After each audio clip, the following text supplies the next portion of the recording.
An SRA Imagine It story from 5th grade, The Sparks Fly, by Ruth, Ashby. Throughout his life, Ben Franklin continued to ask questions. Why? How? What? Why does salt dissolve in water? Why are voyages from America to England so much faster than voyages from England to America? How do crabs reproduce? How do ants tell each other where to find food? And what causes earthquakes?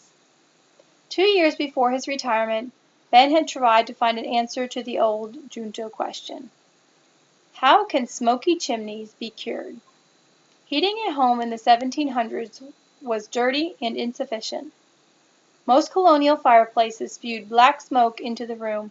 Meanwhile, most of the heat escaped up the chimney. Franklin designed a stove he hoped would solve these problems. A wood fire in a metal stove would heat the air in the inner metal box. This warm air would then flow through the vents in the sides of the stove, but the smoke would be carried out a pipe and up the chimney. Franklin was very proud of his Pennsylvania fireplace. In his advertisements, he claimed that it would make the room twice as warm with a quarter of the wood. He could have made a lot of money from this invention, but he refused to patent it.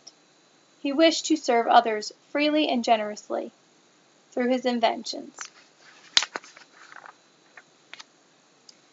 In order to satisfy his curiosity about the natural world, Franklin dove into every science book the library company ordered.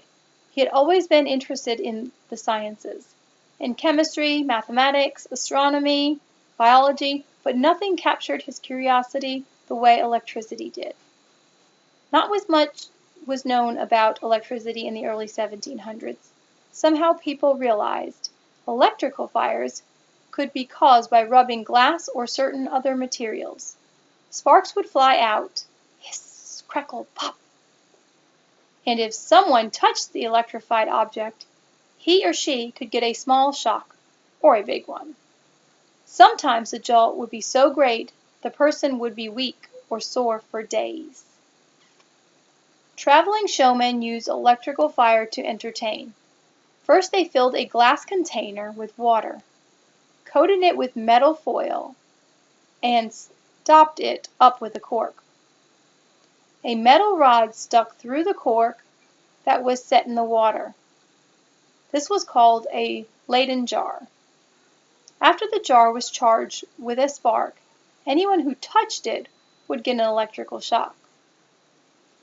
In one famous demonstration, a French scientist in Louis XV's court sent a jolt of electricity through 180 soldiers holding hands. As the force passed through them, they all jumped at once. The audience loved it. The king laughed uproariously when the scientist gave the same demonstration with 800 monks. Franklin had his first opportunity to see the mysterious force in action when he visited Boston in 1743. There, a Scottish physician named Dr. Archibald Spencer was thrilling audiences with his electrical demonstrations. Spencer would rub a long brass tube with his hands, then hold it near pieces of gold leaf. The gold pieces would whirl wildly in the air. Some of them leaped towards the tube, others darted away. Then, in the climax of his show, Spencer suspended a young boy from the ceiling with silken ropes. The audience held its breath. Dr. Spencer rubbed a glass tube near the boy's feet. The boy's hair stood on end. Franklin held his knuckles out towards one of the boy's fingers. Flash! A spark crackled between them. Franklin was intrigued.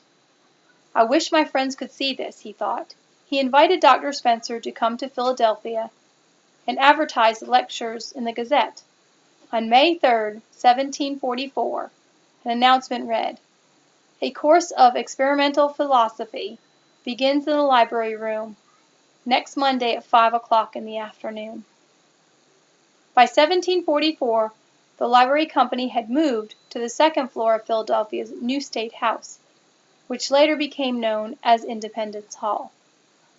The rooms housed a collection of more than 400 books and had a mini museum.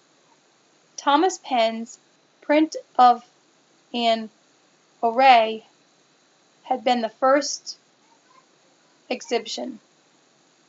Then came an air pump from John Penn. Other donors sent fossils, dead animals, preserved in glass jars, tanned skins, and all sorts of other strange and interesting objects. The company owned both a microscope and a telescope, which were often borrowed by scientists. The library company was the perfect place to hold scientific lectures. It was also the perfect place for Franklin to perform his own first experiments in electricity. Franklin asked the library's agent in London, Peter Collinson, to send any information he had on electricity. In 1747, Collinson shipped the library a long glass tube and instructions for using it. Then Franklin and his friends started their experiments. During the winter of 1748 through 49, Franklin lived and dreamed electricity. Franklin decided to have some fun. He made a little spider of burnt cork with spindly linen legs. Inside the cork he placed a bit of lead. Then he hung the spider from a bit of silk thread and waited for visitors. Anyone approaching this table, the spider leapt up. The onlookers would jump back, startled. Back and forth the electric spider sprang between an electrified jar on one side of the table and a wire on the other. It looked alive. Another time, Franklin electrified a painting of King George II. If someone touched the gilded crown, they got a high treason shock.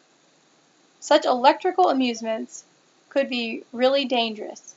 Once Franklin himself was nearly electrocuted.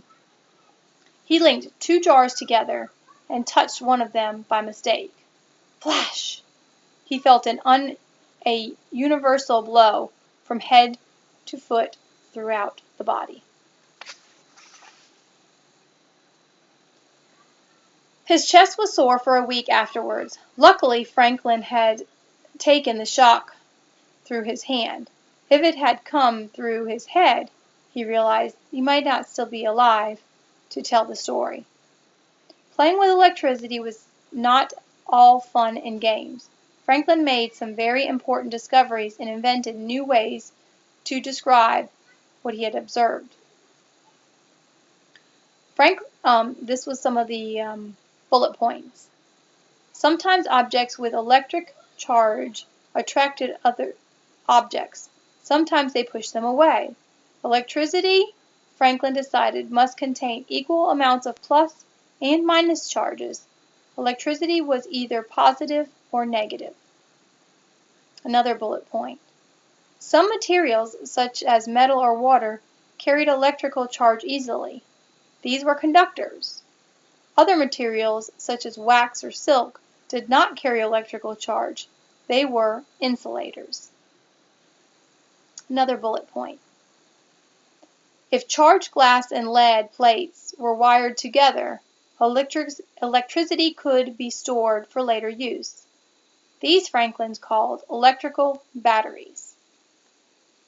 And last bullet point. Electricity was attracted to pointed objects, such as metal rods. This observation would lead to one of Franklin's most famous inventions. Franklin sent news of his experience to Peter Collinson in England. Collinson, in turn, read his letters to the most important scientific organizations in England, the Royal Society. Everyone began to speak of the clever American.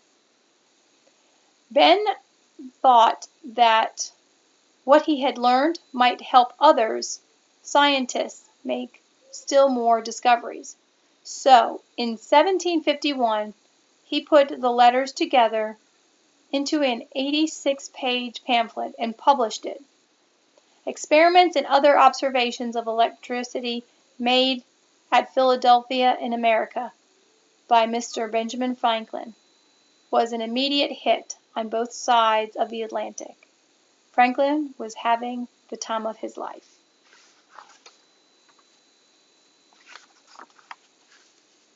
And that's the end of the story. Hope you enjoyed it, and I do know you know what Franklin was famous for.